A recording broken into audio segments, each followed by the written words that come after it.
dear students, today we will be starting a new chapter, which is why do we fall ill. So first of all, before moving further, we should be aware that what is health. Okay, we all say that my health is not going well, what to do. Yeah, my grandfather's health is not okay.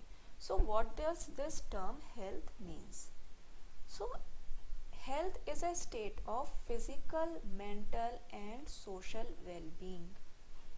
So here the main thing is that students, that it is not only about physical or about your body only. If you are healthy on the part of your body or physically you are fit, it does not means that you are healthy. You have to be mentally fit also, and you have to be socially fit also, isn't it? As we should have that mental status also to adjust with our society. We should have that social skills also, that how we can move in a positive manner, in the positive direction. So this is the combination of all the three factors, that a person should be physically fit, mentally fit as well as socially fit for being or for to be declared as healthy. Okay, so let us now move forward about the conditions necessary for good health. So these are good physical and social environment. A person should have a good physical and social environment to be healthy. His economic conditions should also be good, and a person should have social equality and harmony. So these three things move together for a person to be healthy, or for declaring that a person is in good health. Fine. So good physical and social environment. What do you understand by good physical and social environment? It includes that your surroundings should be neat and clean. You should have a proper sanitation facility. There should be a proper garbage disposal facility, and you should be available with clean drinking water. These are the basic necessities of each and every citizen. So if you are living in an area which is dirty, which is full of garbage and bins, where the flies and mosquitoes are hovering around, the dogs are coming over there and they are eating up, and a lot of foul smell is there when you pass through that place. Or if you are getting dirty water to drink, it is not clean drinking water, proper sanitation facilities are not there, proper nalis are not there in your area, isn't it, for the disposal of the waste material coming out from our homes. Our surroundings are not clean.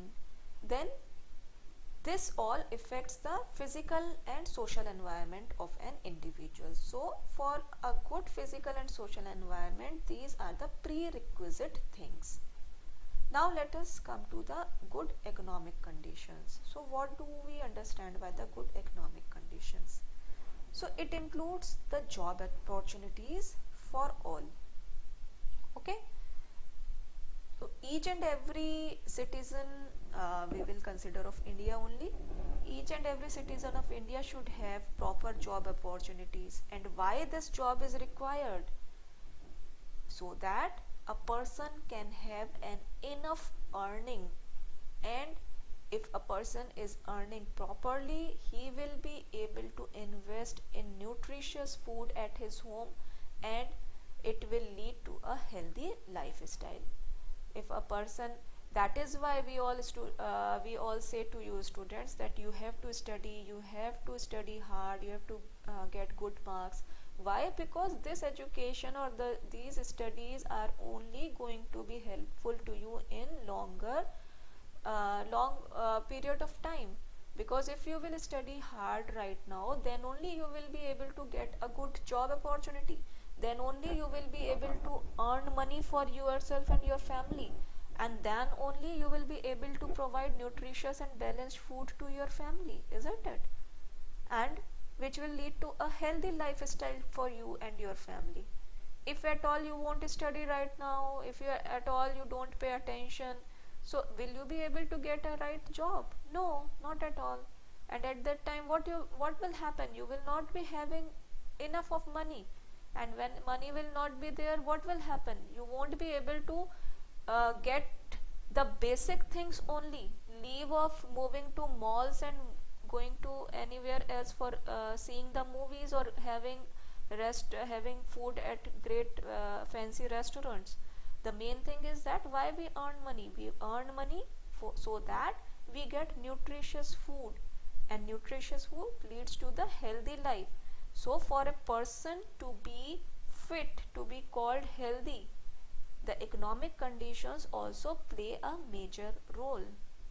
Next is the social condition, how social well-being is required. Suppose if a person is there, he is not going to visit his near and dear ones in the society, he is not having any friends, he is always sitting inside his room and not moving outside, cursing upon each other, he always has a negative feedback for everyone around him, isn't it? So what will happen?